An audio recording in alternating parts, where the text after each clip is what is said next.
So decision making at this time, obviously यहाँ पे मैं प्रेजेंट कर रहा हूँ तो वो अलग फीलिंग है, बट जब पेशेंट सामने था और जब मैं उसको वीडियो कॉल पे देख रहा था तो I can feel she could be our mother also.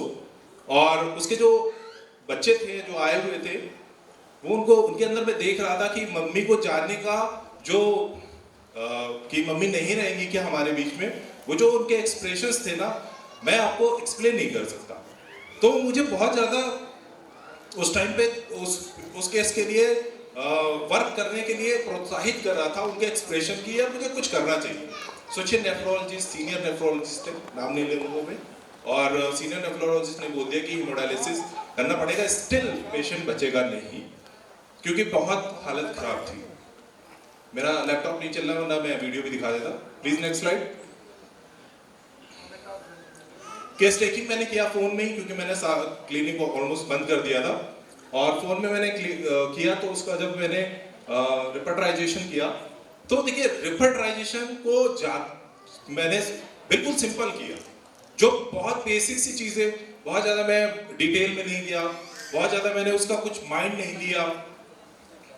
The suffering of the patient, एक वर्ड मुझे याद आ रहा था बार बार, मुझे ये चाहिए था कि सफरिंग ऑफ द पेशेंट क्या है, और सफरिंग ऑफ द पेशेंट था severe breathing difficulty, weakness, mouth aphthae और प्रोफ्यूज सलाइवेशन। और ये सारी चीजें देखते हुए मैंने रिपर्टराइजेशन किया। Please next slide. और remedy was natum uraticum. It is not about the natum uraticum. It is about the कि हम कर क्या रहे हैं। केस को बिल्कुल सिंपल करिए, जो आपको दिख रहा है बस उसको ऑब्जर्व करिए और उसको ही लेकर के आप रिपर्टराइजेशन करिए। नाइट्रम यूरेटिकम 200 पोटेंसी में मैंने उसको वाटर डोज दिया, only one time, single time. और मेरे अंदर बार बार जिज्ञासा जग रही थी कि बहुत ज्यादा जनरलाइज्ड इडमा है तो मैं एपिस दे दूं। एक मिनट, मैं आप सबसे इजाजत चाहता हूँ, कुछ ही कार्रवाई से मुझे अचानक निकलना पड़ रहा है, तो फिर कभी मुलाकात करेंगे। मैं डॉक्टर पंकज श्रीवास्तव, आपका साथी। नमस्कार to all of you. Thank you sir. Sir आप जा रहे हैं, थोड़ा महफिल कमजोर हो जाएगी। जी जी। तो मैं एपिस मेलिफिका देने के लिए सोच रहा था, लेकिन नहीं दिया। द कॉन्शियस रिस्ट्रेन किया मैंने किस चीज से?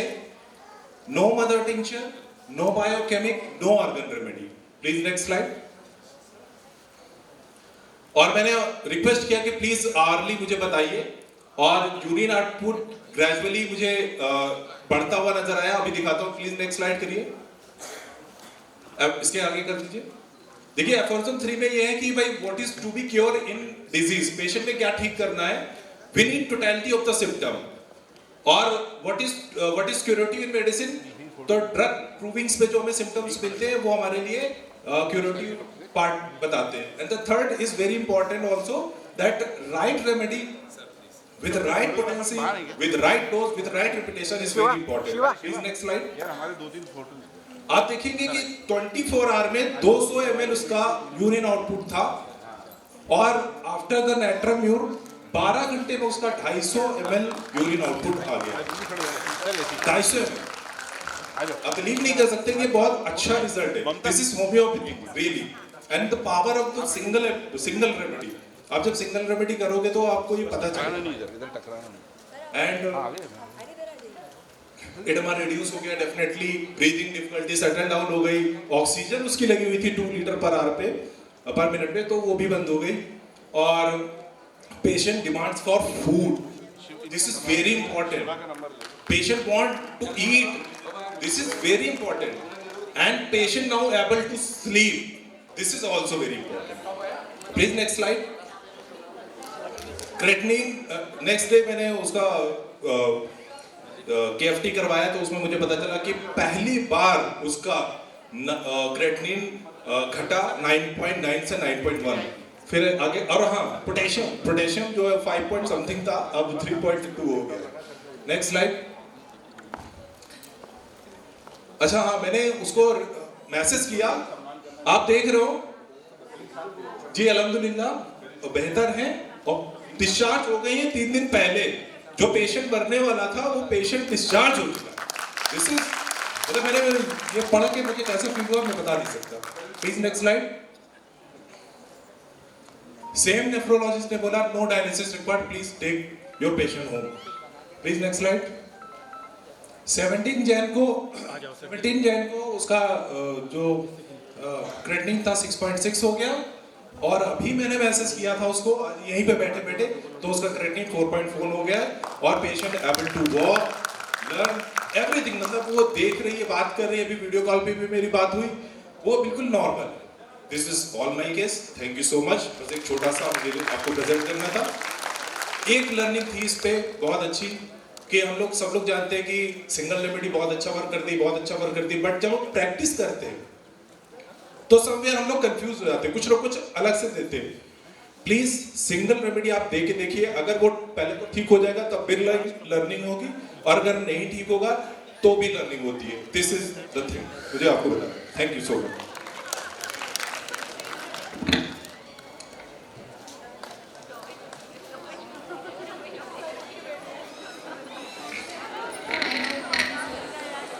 और हमारे बीच क्या डॉक्टर ए.के. सिंह सर हैं, जिनका हमने सुना था साइंटिफिक सेशन एंड उनका फेलिसिटेशन रह गया था, तो we are sorry for that. And मैं मंच पर बुलाना चाहूँगी डॉक्टर जकारिया सर को, अगर वो हों यहाँ अंदर ऑडिटोरियम में तो मंच पर आएँ।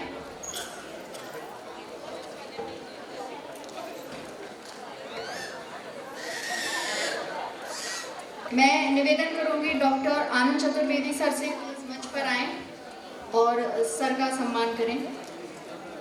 Doctor A K. Singh sir Agra से हमारे बीच हैं, एक बार जोरदार तालियां सर के लिए।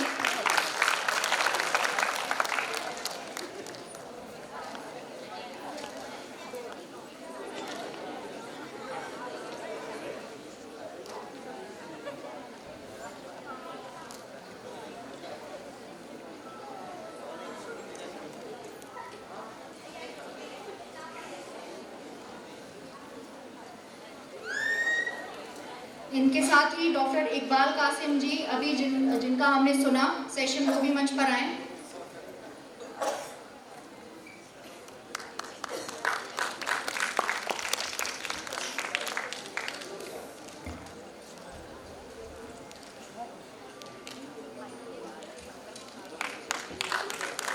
डॉक्टर इकबाल कासिम जी, साथ ही साथ doctor Achala Nanoria ma'am stage पर आए।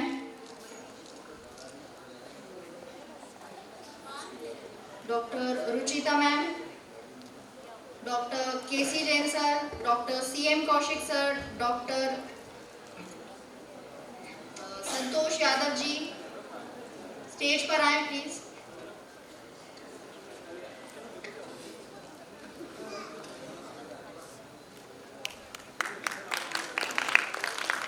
तालियां बजती रहें, तालियों में कमी ना हो। ये स्पीकर्स थे अभी जिनका हमने सुना साइंटिफिक सेशन लास्ट।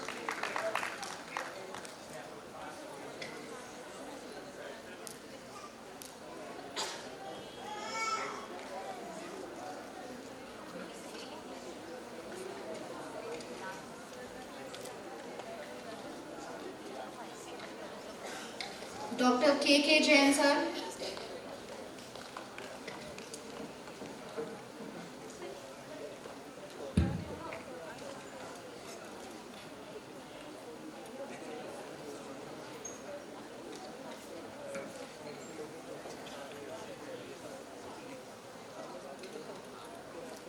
लास्ट हमारा एक साइंटिफिक सेशन बाकी है डॉक्टर ए.के. द्विवेदी सर का।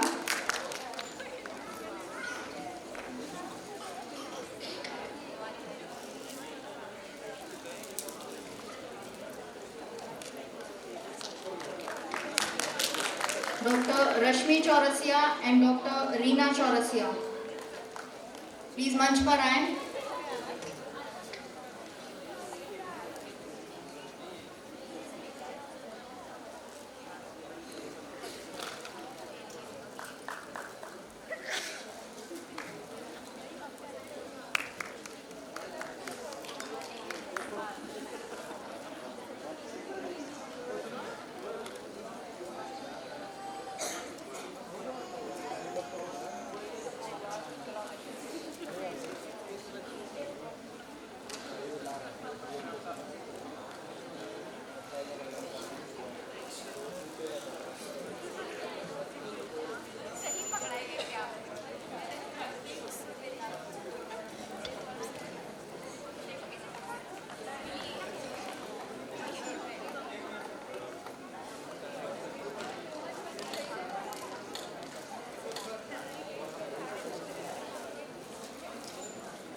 डॉक्टर के जैन हमारे बीच में हैं, 2 शब्द कहेंगे सर। पहले तो मैं होमो विजन के लिए आभार व्यक्त करता हूँ, धन्यवाद देता हूँ कि उन्होंने सीनियर्स होमो डॉक्टर्स के लिए सम्मान किया और उन्होंने बढ़िया एक होमो विजन बनाया है। इससे पूरे देश का हित होगा। तो मैं चाहता हूँ ये होमो विजन काफ़ी प्रोग्रेस करे। मैं अपने समय की बात बताना चाह रहा था। एक आज से 35 साल पहले की बात है, जब मैं DHMS कर रहा था 90s में। उस समय एक्चुअली कोई भी गवर्नमेंट मेडिकल कॉलेज नहीं था, तो उसके लिए मैंने काफ़ी प्रयास किया। तो हमने एक एसोसिएशन बनाई थी, MP मेडिकल होम्योपैथिक एसोसिएशन। उसके माध्यम से हम लोगों ने स्ट्राइक करी और आत्मदाही का मोतीलाल वोरा उस समय मुख्यमंत्री थे, और नक्सबोम का लेकर के हम लोग रोड पर निकले करीब 100 लड़के, और कहा अगर आप लोग होम्योपैथिक कॉलेज गवर्नमेंट का नहीं खोलेंगे तो हम लोग यहीं आत्मदाह कर लेंगे। देन आशा गोपालन चूँकि बड़ी स्ट्रिक्ट IPS थी और उन्होंने इसके लिए परमिट नहीं दिया। देन उन्होंने कहा अगर आप चाहें तो 2 बच्चे, मैं और भदौरिया जाकर के मोतीलाल वोरा से मिले और उसी दिन उनसे गवर्नमेंट होम्योपैथिक मेडिकल कॉलेज का उद्घाटन कराया। मतलब उसी दिन उन्होंने अनाउंस किया कि गवर्नमेंट मेडिकल कॉलेज खोले। ये बिल्कुल सत्य घटना है, 90s की है। और मैंने होम्योपैथिक मेडिकल कॉलेज खुलाने के लिए काफ़ी प्रयास किया। बाद में ये हुआ कि मैंने सोचा कि मैं भी यहाँ काम करूँगा, तो RK जैन और रजिस्ट्रार डॉक्टर RK जैन और बसु साहब थे, उनको लगा कि मैंने इनके साथ गलत व्यवहार किया, जबकि उनको मिसकंसेप्शन था, उन्होंने मुझे नहीं रखने दिया।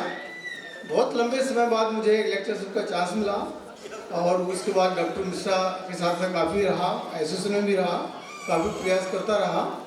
अभी मेरा आने वाली जो स्टूडेंट हैं, इन लोगों से ज़रूर ये कहना है कि जितने आयुर्वेदिक कॉलेज हैं उतने ही होम कॉलेज के लिए आप लोग एक एसोसिएशन बनाएं और इस चीज़ को आगे बढ़ाएं। और क्योंकि जब तक हम लड़ते नहीं हैं और भिड़ते नहीं हैं, तब तक हमें कोई आगे रास्ता मिलता नहीं है। और रिसर्च इतनी ज़्यादा है, इतनी ज़्यादा रिसर्च है होम्योपैथी की, एक्चुअली ये MBBS डॉक्टर को मानने के लिए तैयार नहीं है कि उनकी कहीं पैरासीटामोल एक्सपायर ना हो जाए। इस कारण से वो हमें आगे बढ़ने नहीं देते। मैं एक्चुअली फार्मेसी का स्टूडेंट रहा हूँ और ये भूपेन्द्र श्रीवास्तव कॉलेज था LBS हॉस्पिटल, जहाँ उनकी डिस्पेंसरी थी, उसी में वो कॉलेज चलाते थे। मैंने कहा ऐसे काम नहीं चलेगा। लड़ करके हमने क्लासेस अपनी गांधी मेडिकल कॉलेज में लगवाई, एनाटॉमी की, फिजियोलॉजी की, और सारी क्लासेस वहीं से पढ़ाई करी। और होम्योपैथी का एक स्टैंड बना। जब डॉक्टर मुकेश नायक ने सारे कॉलेज का खोल दिया कि आप खोल सकते हैं, तो होम्योपैथिक कॉलेज खुल गए, तो वो तो एक अच्छी बात हुई है। लेकिन गवर्नमेंट के मेडिकल कॉलेज खुलने से एक स्टैंडर्डाइजेशन बढ़ जाएगा। तो हमारे आने वाले सभी स्टूडेंट से ये शुभकामनाएं हैं कि आप लोग होम्योपैथी को बिल्कुल ही ये मान के चलेंगे it is better than the otherpathy. अगर ऐसा मान के हम चलते हैं तो निश्चित रूप से होम्योपैथी में बहुत स्कोप है, इतने ज़्यादा स्कोप है। किसी भी चीज़ में स्कोप होते हैं, हमें डेवलप करना पड़ते हैं। मैं करीब 66 का हूँ। मैं अभी MSc योगा कर रहा हूँ। योगा थेरेपी भी एक ट्रीटमेंट है। अगर आप योगा थेरेपी करते हैं तो हम पाते हैं कि हमारे योग से भी हम बीमारी ठीक करते हैं। बीमारी ठीक करने के 100 मनी कारण हैं और 100 मनी रीज़न हैं। अतः धन्यवाद सबको बोलने के लिए। Thank you. डॉक्टर विकास यादव मंच पर आए। समय का अभाव है, इसीलिए अभी एक हमारा सेशन बाकी है।